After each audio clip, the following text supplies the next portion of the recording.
Musketeers, by Alexandre Dumas. Chapter 13. Monsieur Benassi.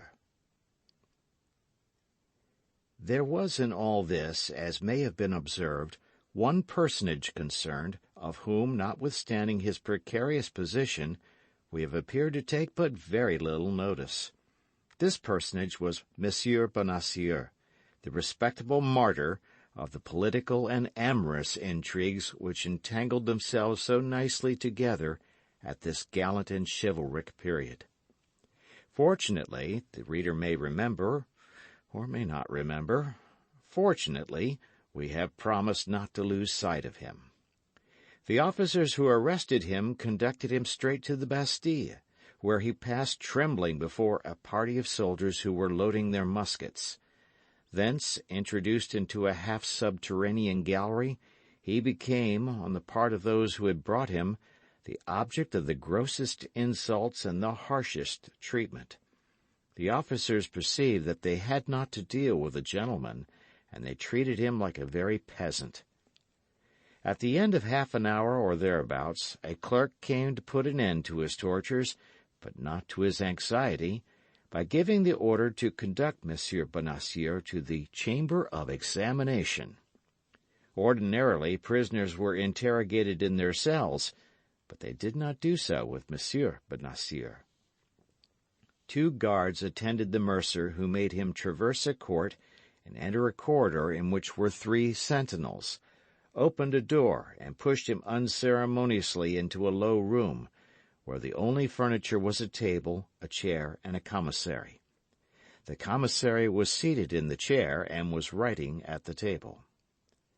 The 2 guards led the prisoner toward the table, and upon a sign from the commissary drew back so far as to be unable to hear anything.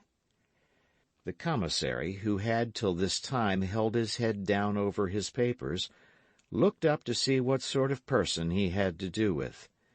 This commissary was a man of very repulsive mien, with a pointed nose, with yellow and salient cheekbones, with eyes small but keen and penetrating, and an expression of countenance resembling at once the polecat and the fox. His head, supported by a long and flexible neck, issued from his large black robe, balancing itself with a motion very much like that of the tortoise thrusting his head out of his shell. He began by asking Monsieur Benassi his name, age, condition, and abode. The accused replied that his name was Jacques-Michel Benassi, that he was 51 years old, a retired mercer, and lived at Rue de Fossoyeur, No. 14. The commissary then, instead of continuing to interrogate him, made him a long speech upon the danger there is for an obscure citizen to meddle with public matters.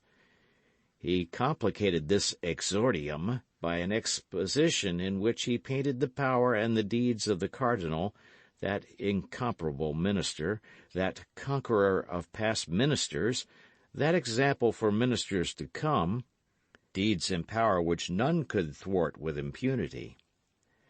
After this second part of his discourse, fixing his hawk's eye upon poor Benassi, he bade him reflect upon the gravity of his situation. The reflections of the mercer were already made. He cursed the instant when Monsieur Laporte formed the idea of marrying him to his goddaughter, and particularly the moment when that goddaughter had been received as Lady of the Linen to Her Majesty. At bottom, the character of Monsieur Benassi was one of profound selfishness mixed with sordid avarice, the whole seasoned with extreme cowardice. The love with which his young wife had inspired him was a secondary sentiment, and was not strong enough to contend with the primitive feelings we have just enumerated. Benassi, indeed, reflected on what had just been said to him. "But, Monsieur Commissary," said he calmly, "believe that I know and appreciate more than anybody the merit of the incomparable eminence by whom we have the honor to be governed." "Indeed?" asked the commissary with an air of doubt. "If that is really so?" how came you in the Bastille?" "How I came there, or rather why I am there," replied Bonacieux, "that is entirely impossible for me to tell you, because I don't know myself, but to a certainty it is not for having, knowingly at least, disobliged Monsieur the Cardinal. You must nevertheless have committed a crime, since you are here and are accused of high treason." "Of high treason!" cried Bonacieux, terrified. "Of high treason! How is it possible for a poor mercer who detests Huguenots and who abhors Spaniards to be accused of high treason? Consider, monsieur, the thing is absolutely impossible." "Monsieur Bonacieux," said the commissary, looking at the accused as if his little eyes had the faculty of reading to the very depths of hearts, "you have a wife?" "Yes, monsieur," replied the mercer in a tremble, feeling that it was at this point affairs were likely to become perplexing. "That is to say, I had one." "What, you had one? What have you done with her, then, if you have her no longer?" "They have abducted her, monsieur." "They have abducted her! Ha!" Bonacieux inferred from this "ha!" that the affair grew more and more intricate. "They have abducted her," added the commissary. "And do you know the man who has committed this deed?" "I think I know him." "Who is he?" "Remember that I affirm nothing, monsieur the commissary, and that I only suspect." "Whom do you suspect? Come, answer freely." Monsieur Bonacieux was in the greatest perplexity possible. Had he better deny everything, or tell everything? By denying all, it might be suspected that he must know too much to avow. By confessing all, he might prove his good will. He decided, then, to tell all. "I suspect," said he, "a tall, dark man, of lofty carriage, who has the air of a great lord. He has followed us several times, as I think, when I have waited for my wife at the wicket of the Louvre to escort her home." The commissary now appeared to experience a little uneasiness. "And his name?" said he. "Oh, as to his name, I know nothing about it. But if I were ever to meet him, I should recognize him in an instant, I will answer for it, were he among 1,000 persons." The face of the commissary grew still darker. "You should recognize him among 1,000, say you?" continued he. "That is to say," cried Bonacieux, who saw he had taken a false step, "that is to say—" "You have answered that you should recognize him," said the commissary. "That is all very well, and enough for today. Before we proceed further, someone must be informed that you know the ravisher of your wife." "But I have not told you that I know him," cried Bonacieux in despair. "I told you, on the contrary—" "Take away the prisoner," said the commissary to the 2 guards. "Where must we place him?" demanded the chief. "In a dungeon." "Which?" "Good Lord, in the first one handy, provided it is safe," said the commissary, with an indifference which penetrated poor Bonacieux with horror. "Alas, alas," said he to himself, "misfortune is over my head. My wife must have committed some frightful crime. They believe me her accomplice, and will punish me with her. She must have spoken. She must have confessed everything. A woman is so weak. A dungeon! The first he comes to. That's it. A night is soon past, and tomorrow to the wheel, to the gallows. Oh, my God, have pity on me!" Without listening the least in the world to the lamentations of Monsieur Bonacieux, lamentations to which, besides, they must have been pretty well accustomed, the two guards took the prisoner each by an arm and led him away, while the commissary wrote a letter in haste and dispatched it by an officer in waiting. Bonacieux could not close his eyes, not because his dungeon was so very disagreeable, but because his uneasiness was so great. He sat all night on his stool, starting at the least noise, and when the first rays of the sun penetrated into his chamber, the dawn itself appeared to him to have taken funereal tints. All at once he heard his bolts drawn, and made a terrified bound. He believed they were come to conduct him to the scaffold, so that when he saw merely and simply, instead of the executioner he expected, only his commissary of the preceding evening, attended by his clerk, he was ready to embrace them both. "Your affair has become more complicated since yesterday evening, my good man, and I advise you to tell the whole truth, for your repentance alone can remove the anger of the cardinal." "Why, I am ready to tell everything," cried Bonacieux. "At least, all that I know. Interrogate me, I entreat you." "Where is your wife, in the first place?"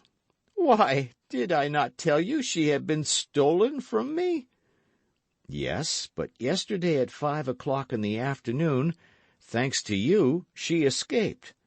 "My wife escaped!" cried Bonacieux. "Oh, unfortunate creature! Monsieur, if she has escaped, it is not my fault, I swear." "What business had you, then, to go into the chamber of Monsieur d'Artagnan, your neighbor, with whom you had a long conference during the day?"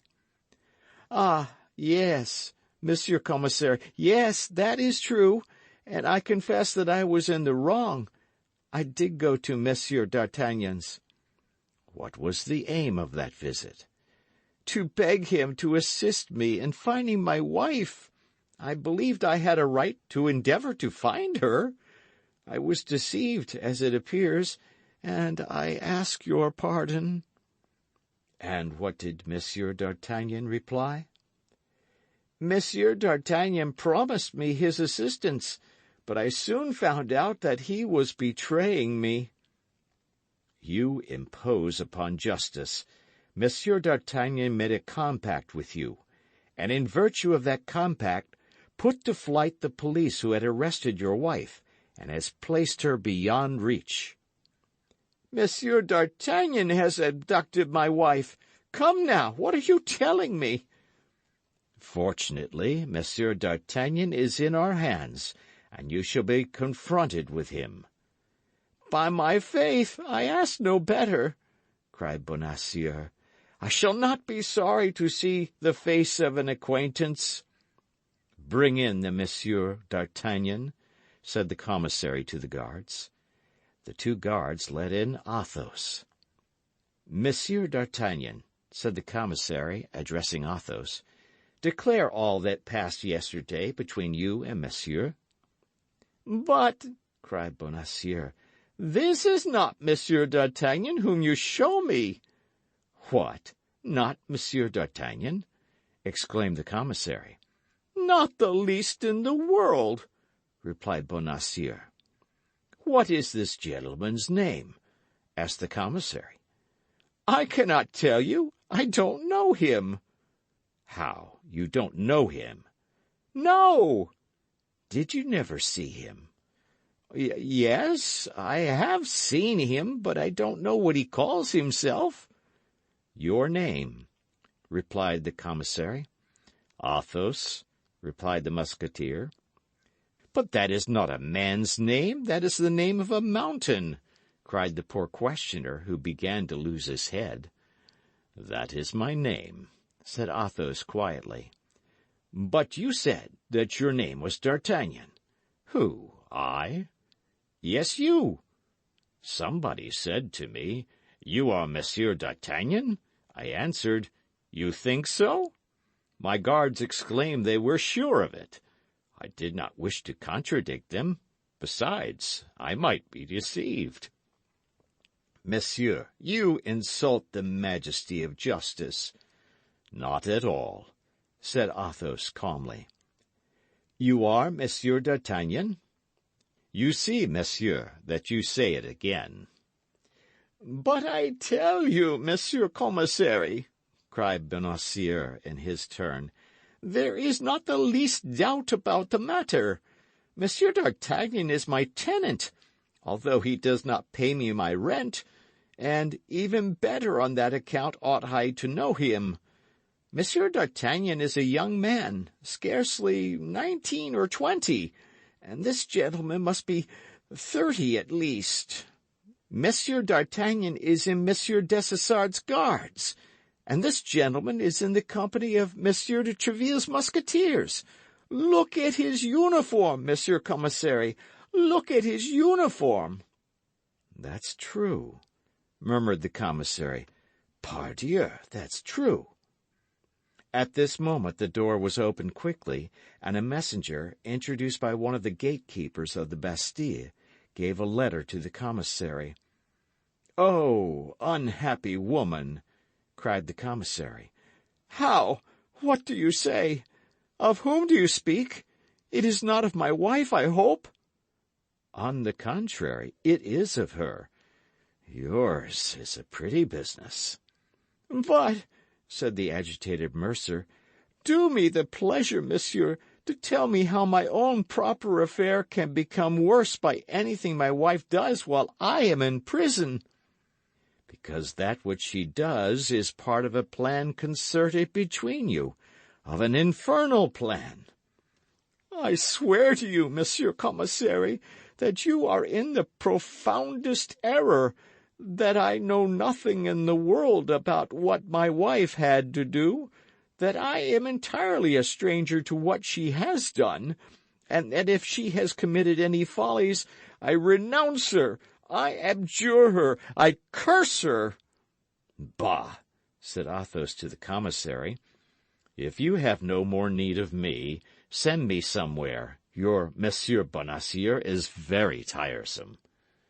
The commissary designated by the same gesture Athos and Bonacieux. "Let them be guarded more closely than ever." "And yet," said Athos, with his habitual calmness, "if it be Monsieur d'Artagnan who is concerned in this matter, I do not perceive how I can take his place." "Do as I bade you," cried the commissary, "and preserve absolute secrecy. You understand." Athos shrugged his shoulders and followed his guards silently, while Monsieur Bonacieux uttered lamentations enough to break the heart of a tiger. They locked the mercer in the same dungeon where he had passed the night, and left him to himself during the day. Bonacieux wept all day, like a true mercer, not being at all a military man, as he himself informed us. In the evening, about 9 o'clock, at the moment he had made up his mind to go to bed, he heard steps in his corridor. These steps drew near to his dungeon, the door was thrown open, and the guards appeared. "Follow me," said an officer who came up behind the guards. "Follow you!" cried Bonacieux. "Follow you at this hour? Where, my God?" "Where we have orders to lead you." "But that is not an answer." "It is, nevertheless, the only one we can give." "Ah, my God, murmured the poor mercer. "Now, indeed, I am lost." And he followed the guards who came for him, mechanically and without resistance. He passed along the same corridor as before, crossed one court, then a second side of a building. At length, at the gate of the entrance court he found a carriage surrounded by 4 guards on horseback. They made him enter this carriage. The officer placed himself by his side, the door was locked, and they were left in a rolling prison. The carriage was put in motion as slowly as a funeral car. Through the closely fastened windows the prisoner could perceive the houses and the pavement, that was all. But, true Parisian as he was, Bonacieux could recognize every street by the milestones, the signs, and the lamps. At the moment of arriving at St. Paul, the spot where such as were condemned at the Bastille were executed, he was near fainting and crossed himself twice. He thought the carriage was about to stop there. The carriage, however, passed on. Farther on, a still greater terror seized him on passing by the cemetery of Saint-Jean, where state criminals were buried. One thing, however, reassured him. He remembered that before they were buried their heads were generally cut off, and he felt that his head was still on his shoulders. But when he saw the carriage take the way to La Grève, when he perceived the pointed roof of the Hôtel de Ville, and the carriage passed under the arcade, he believed it was over with him. He wished to confess to the officer, and upon his refusal, uttered such pitiable cries that the officer told him that if he continued to deafen him thus, he should put a gag in his mouth. This measure somewhat reassured Bonacieux. If they meant to execute him at La Grève, it could scarcely be worth while to gag him, as they had nearly reached the place of execution. Indeed, the carriage crossed the fatal spot without stopping. There remained then no other place to fear but the Traitor's Cross. The carriage was taking the direct road to it. This time there was no longer any doubt. It was at the Traitor's Cross that lesser criminals were executed. Bonacieux had flattered himself in believing himself worthy of St. Paul or of the Place de Grève. It was at the Traitor's Cross that his journey and his destiny were about to end. He could not yet see that dreadful cross, but he felt somehow as if it were coming to meet him. When he was within 20 paces of it, he heard a noise of people, and the carriage stopped. This was more than poor Bonacieux could endure, depressed as he was by the successive emotions which he had experienced. He uttered a feeble groan, which might have been taken for the last sigh of a dying man, and fainted. End of chapter.